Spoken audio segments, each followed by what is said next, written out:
জন্য এইরকম একটা মৃত্যু যে কত করুণ, কত কষ্টের এবং বিচারের দাবি যে কত শক্ত হতে পারে, হওয়া উচিত, সেটা আমি মর্মে মর্মে উপলব্ধি করি। আমি আজকে বলতে পারেন হাদির একজন গুণগ্রাহী। আমি নিজে হাদিকে আমার ভাই মনে করতাম এবং এখনো তা মনে করি। এবং দেশের জন্য তার এই শহীদ হয়ে যাওয়াটা, তাকে তো আমাদের আরো অনেক দিন প্রয়োজন ছিল। কিন্তু যেই মানুষের মৃত্যুতে 12 থেকে 15 লক্ষ মানুষ জানাজা পড়ে, সেই মানুষের মৃত্যুর বিচার আসলে একটা জাতীয় কর্তব্য।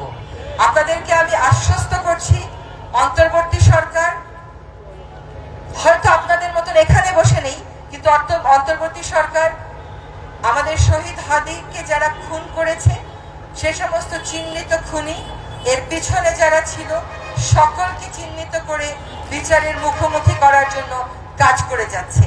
আপনাদের হয়তো মনে হচ্ছে কিছু জানছি না কেন, কিন্তু মনে রাখতে হবে আমরা কিন্তু একটা শত্রুপক্ষের মুখোমুখি দাঁড়িয়ে কাজটা করছি। ফলে যে তথ্যগুলো আমরা বলবো সেগুলো যেন শত্রুকে কোনোভাবে শক্তিশালী না করে। এটা কিন্তু আমাদের শহীদ হাদিও বলতেন যে আমরা যেন এমন কোনো কাজ না করি যেটা আমাদের প্রতিপক্ষকে শক্তিশালী করে ফেলে। এবার আমরা ভবিষ্যতে কি করতে যাচ্ছি এ সম্পর্কে আপনাদের একটু ধারণা দিই।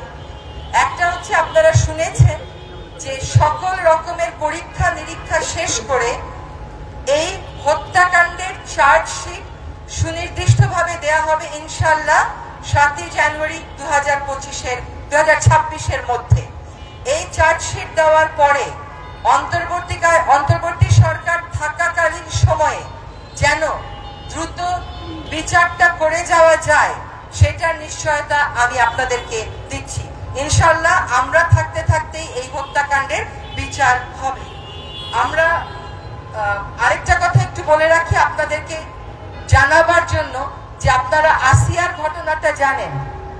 সেই ঘটনায় কিন্তু 6 কার্য দিবসের মধ্যে বিচার কার্য সম্পন্ন করা গেছিল। কাজে চার্জশিটটা যাতে আমরা নির্ভুলভাবে দিতে পারি, নিখুঁতভাবে দিতে পারি, সকল পরীক্ষা নিরীক্ষা শেষ করে যাতে কোথাও কোনো ফাঁকফোকর না থাকে, সেটা সম্পন্ন হয়ে যাওয়ার পর 7 জানুয়ারির পরে আমাদের সময় দ্রুততম সময়ের মধ্যে এই নৃশংস হত্যাকাণ্ডের বিচার আমরা অবশ্যই করে যাব ইনশাআল্লাহ। এবার আরেকটা কথা বলি, যে অনেক সময় অপরাধী যদি পালিয়েও থাকে, তারপরেও কিন্তু এটাকে আমরা ইংরেজিতে বলি ইন অ্যাবসেন্সিয়া বিচার। শেখ হাসিনার বিচার হয়েছে না, সে কি দেশে আছে?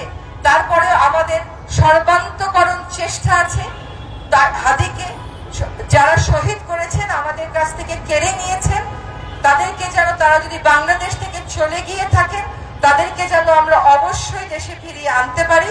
আপনাদেরকে আজকে স্পষ্ট করে বলছি যে এই বার্তা কূটনৈতিক প্রচেষ্টার মাধ্যমে ভারত সরকারকে স্পষ্টভাবে জানিয়ে দেওয়া হয়েছে এবং ভারত সরকার প্রতিশ্রুতি দিয়েছেন যে তাকে যদি ভারতে খুঁজে পাওয়া যায় অবশ্যই তারা বাংলাদেশকে সহায়তা করবেন এই বিষয়ে। এই মুহূর্তে কূটনৈতিক প্রচেষ্টার এই বিষয়ে আমি আর কথা বলছি না। আপনাদেরকে বুঝতে হবে যে এটা তদন্তের কারণেই আমরা আসলে এই কথাগুলো বলতে পারছি না। আগামীকাল সকাল 11:15টায় টিভি পুলিশ একটি সংবাদ সম্মেলন আয়োজন করেছে। সেই সংবাদ সম্মেলনে আরো বিস্তারিত বলা হবে। আমি কেন আরো বিস্তারিত বলছি না, কারণ কিছু কিছু জিনিস এখনো ভেরিফিকেশন বা সত্য যাচাইয়ের পর্যায়ে রয়েছে। আমরা একেবারে কোনো রকমের ভুলভ্রান্তি রাখতে চাই না।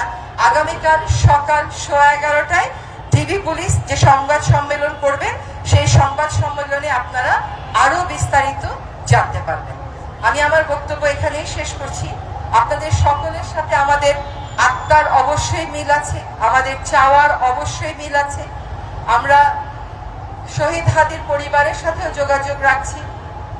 আমরা অবশ্যই এই বাংলাদেশের মাটিতে দ্রুততম সময়ের মধ্যে, অন্তর্বর্তী সরকার থাকাকালীন সময়ের মধ্যে আমাদের হাদিকে যারা মেরে ফেললো তাদের বিচার সম্পন্ন করে যাব। সবাইকে ধন্যবাদ।